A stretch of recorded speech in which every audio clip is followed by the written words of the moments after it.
সংসদ সদস্য আনোয়ারুল আজিম আনার হত্যার মূল মামলা ভারতে হয়েছে, তাই মূল তদন্তও হবে ভারতে।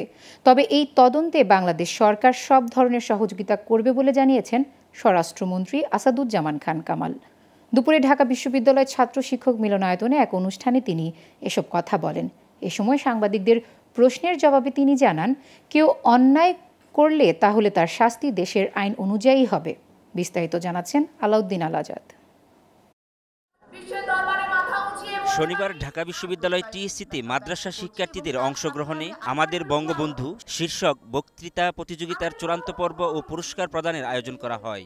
এই প্রতিযোগিতার আয়োজন করে আওয়ামী লীগের অঙ্গ সংগঠন ছাত্রলীগ, আর বিজয়ীদের হাতে পুরস্কার তুলে দেন স্বরাষ্ট্রমন্ত্রী আসাদুজ্জামান খান কামাল। এ সময় এমপি আনার হত্যার বিষয়ে তিনি বলেন, মূল হত্যাকাণ্ড ভারতে হওয়ায় মূল মামলাটি হয়েছে ভারতে, আর হত্যাকাণ্ডে জড়িত ও সহযোগিতাকারী সবাইকে আনা হবে শাস্তির আওতায়। যে হত্যাকাণ্ডটা সংঘটিত হয়েছে ভারতে, কাজেই মূল যে হত্যাকাণ্ড অনুযায়ী যে মামলাটা সেটা ভারতেই হয়েছে এবং ভারত থেকে সেটা হবে, এবং ভারতের সঙ্গে যুক্তরাষ্ট্রের বন্দি বিনিময় প্রত্যাবর্তন চুক্তি রয়েছে।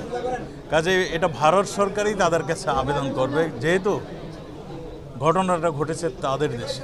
সাবেক আইজিপি বেনজির আহমেদের দুর্নীতি বিষয়ে স্বরাষ্ট্রমন্ত্রী বলেন, কেউ অন্যায় করলে তার শাস্তি এদেশের আইন অনুযায়ী হবে, আর তদন্তের পর জানা যাবে তার দুর্নীতির বিষয়। যদি কেউ অন্যায় করে থাকেন, অন্যায়ভাবে ধন সম্পদ লুণ্ঠন কুক্ষিগত করে থাকেন, আমাদের দেশে সেই অনুযায়ী তার বিধান রয়েছে বিচার করা, এবং সেই অনুযায়ী তার বিচার হবে, সেখানে আমাদের কিছু বলার নেই। এগুলি তদন্ত করছেন, তদন্তের পরে এগুলি জানা যাবে তিনি দোষী না নির্দোষী, না কিংবা কত পরিমাণ অর্থ বানিয়েছেন, কর ফাঁকি দিয়েছেন।